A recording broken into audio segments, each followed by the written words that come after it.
Hi folks, this is Andreas from the Koalas, and today's session is all about implementation. The day has finally come to bring ideas to life and the desired features to your product. What is the contribution of each rule? What are common pitfalls? Where and how comes testing into play? Join the discussion with Pia and Rodrigo to get some ideas how you can improve your daily work and with that, the quality of your product. Hi folks, and welcome back to the Koalas. Today, implementation. The developer picks a story from the backlog and immediately starts with his work. Right, Rodrigo? I wish it was that simple. Yeah, hopefully we plan it in the previous stage, and then we kind of have a rough idea of what to do. But it is a team effort, right? So we need to talk with our teammates in order not to step on each other's toes, right? And also get an opinion from our QA, right? So that we start at least as early as possible with meaningful tests. At least that's what I would like to see. It's not what I generally see. How about you, Pia? What great looks like for you? Well, what great. Yeah, good question. Well, for me, implementation should start, or for me, it starts not with like writing code. It's more, as you said, like talking to each other, doing some kind of story kickoff or call it however you like. Just come together with another dev, with your QA, just before actually typing, think through it again, recap, yeah, discuss test scenarios, yeah, that stuff. Did something maybe change since the refinement, or could be, or the planning? Yeah, so there would be a good start to start implementation from my point of view. So to summarize, in the last session, we talked a lot about what should be achieved, right? And now in the implementation, it's all about how can we bring those ideas to life and bring it to the product. And what you said, Pia, wanders in my mind. Story kickoff seems like you did that in the past. What's your formula to it? Why do you remember that so specifically? Yeah, you're right. I've experienced that in the past with the great team I had the chance to be in, and there was, yeah, we called it story kickoff. So actually, what I explained, like when someone picked a story from the backlog, the first thing she or he did was getting together with at least one more person to just exchange ideas on how to implement, or what thoughts he or she had already in mind on how to get that thing into the product, and just get, a second or also a third opinion on, have I forgotten something? And that made us really, really successful. We avoided a whole lot of bugs just because we had that. Sometimes it was only like a 5-minute conversation, and sometimes it was like half an hour, but it wasn't more. It was just this like quickly go through it with a different person on your side, and then you can get started. That was really helpful. When I now think about that concept and why you improved it, I would guess it's all about making sure that we are on the right path. We have still the common understanding, and that the effort really goes into the correct area of the application, I would say it, right? And that we have everything in mind, from developing, writing code, as already mentioned, to also already think about how can we then verify what we actually did, and perhaps at the end, does it actually bring us value? Now, Rodrigo, I want to come back to you. What are then pitfalls you experienced during the implementation step?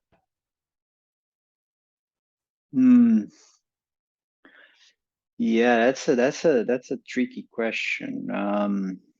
Yeah, generally pitfalls. I made myself is thinking that since I am on the implementation phase, if something is unclear, I need to figure it out by myself and just do it the way I think it should be done, instead of just like reaching out for the PO and make sure I understand it correctly, because that can cost a lot of time down the road, right? If you start going a wrong way, then the longer you stay on that road, the longer it's going to take to course correct. So I think that's the most common pitfall I've seen and also fell for it. When I now think further, a lot what I personally experienced was that, especially in newer teams who have not that much experience with the agile way of working, is that the developer takes the story, implements it. Let's say he discussed some points with other people, but the main part, like 80% of the time he actually spends alone. And then when he's done at the end, he perhaps then rechecks with someone. How do you approach those kind of scenarios? What do you think about that, Pia? I've also seen that, and it's still out there a lot. And I mean, yeah, we have to accept that some people just to prefer to work at least some time focused by themselves, and I think that should be fine in general. But what I don't understand is like not using like the skills we have in the team just to be, in the end, it makes you much faster. So what Rodrigo said, yeah, I mean, when you just exchange quickly, then you save time and effort from yourself, and also for the whole team and your users in the end. So I always try to convince people by just, showing them the value. So just trying to get them to grab one story where it could be like easy to pair up, and then just say to them, hey, come on, we try it out one time.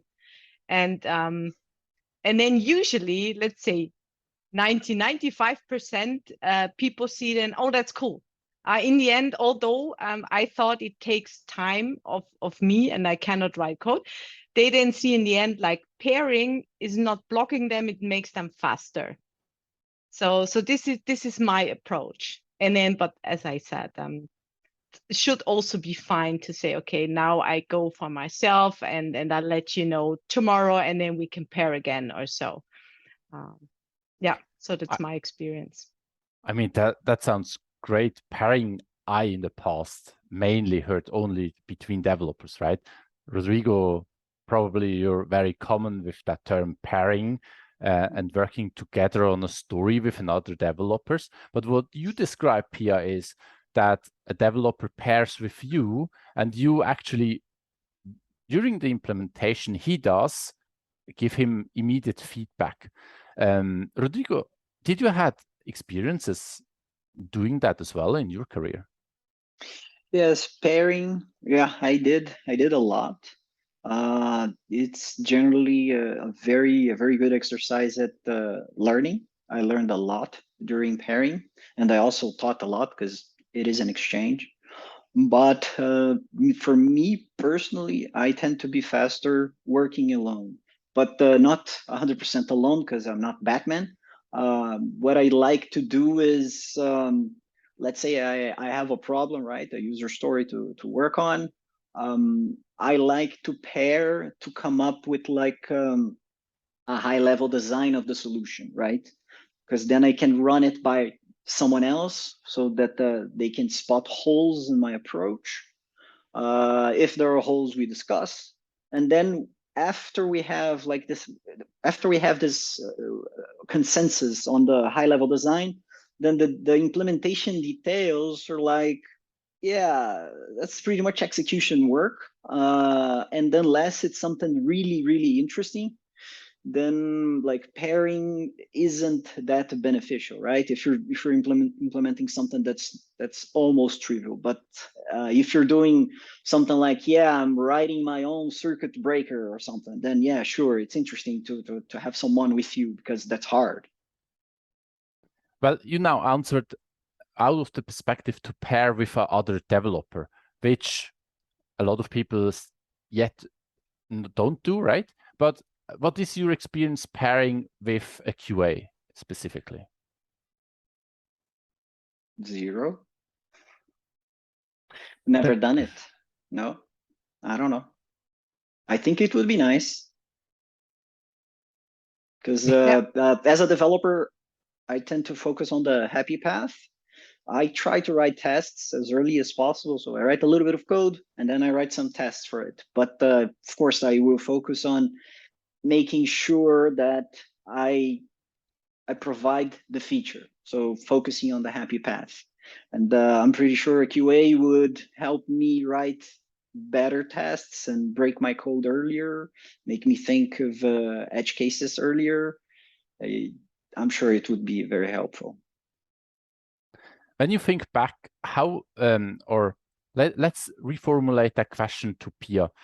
So you brought up that topic, and to be honest, from my side, from the past, never had a QA who approached me and said, "Hey, Andy, let's pair and let's have a look together on test cases or how you develop. What are the challenges you face?"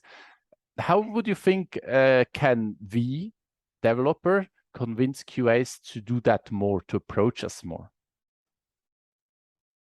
That's a tricky one. That's a tricky one because I think I'm, not the typical QA person. Sorry to QAs out there who are doing the same as I do. Yeah, I would love to meet you. Haven't met so many of them yet. So how to commit? Because I'm like, maybe I can explain what drives me, why I did that, why I approach my development colleagues in the team. Because I'm just curious. I want to learn new things and I want to understand. And I think maybe that's a good point to how to motivate other QAs. It's like usually QAs, we as QAs, we want to know it in detail how things work. So that's one great possibility to learn how the application works. And nobody has to be afraid about like code because I'm not a developer. I mean, like I can follow if somebody explains me the code, but if it gets too complicated, then my colleague has to explain it maybe 1, 2, 3, 4 times. But I never got like any negative like comments or so. Like my experience is really, usually developers are very open to explain and are happy to explain. They are not used to that testers and QAs come to their desk and ask exactly that. So usually they are like, so, oh, cool, you want to know? I'll show you, because like, they did some cool stuff. They did some complicated implementation and then they love to show it. And so, show their baby, how beautiful it is, how nice it is. And that's maybe a remark I'd like to give to all the people out there. Just pay in mind, that's their baby. So if something has been forgotten, if tests are not super perfect, that's fine. They are developers, and that's their like profession, and they are not professional testers, and that's fine. And that's where we as QAs come in. So we bring in our testing perspective, and then like together we make our baby more beautiful. I would frame it like this. And yeah, I can only recommend all QA, all testing people out there, just give it a try. And I would say my experience, 9 out of 10 developers are super open and super happy to explain everything. There are no stupid questions, and you can only, like, both can benefit. We find stuff earlier. We have much better tests, and both learn and grow. One very interesting point you mentioned is show interest in the other's work. And I think that's a very good point also on how we can answer my initial question on how to bring people closer together and interact with each other, right? Show interest, honest interest in the work that the other roles do in order to understand their thinking, to involve them, and then to bring them together on a table so that we can check is actually the product and the quality with it how we would expect it in the future. Yeah, I mean, when we wrap up very quickly, we before said first we make a plan on how we would like to approach the story, what tasks we need to fulfill, if that's only architecture, if that's coding, if that's tests, test designs. What we didn't yet talk about is when does the actual testing of what we did, of the implementation, comes into play, and where should that happen? What's your opinion about that topic? Let's go with Rodrigo first. I think testing should happen as early as possible. So I personally like a lot test-driven development. I think I would love to have a QA on my team, for example, helping me out doing like acceptance test-driven development. So while I focus on smaller units, the QA thinks about the package as a whole. Like I test like my package in smaller units, and the QA approaches like the big chunks. It's like I may write a function. I know that function behaves as it should. And then the QA has a test for me like, hey, what happens if I send you 1,000 requests in 2 seconds? Is it still working? And then we learn that I run out of memory because I made some boo-boo. So this is very helpful. As early as possible, right? If we do that in the end, then I might have built a lot of stuff depending on that specific implementation, and then I found out, okay, all the structure is messed up because it does not scale. I can only handle 10 transactions per second, so that's useless. So yeah. Your point, Pia, something to add? No, I fully agree. It's like I really like that approach, and yeah, I hope a lot of people watch our video and try it out. Cool.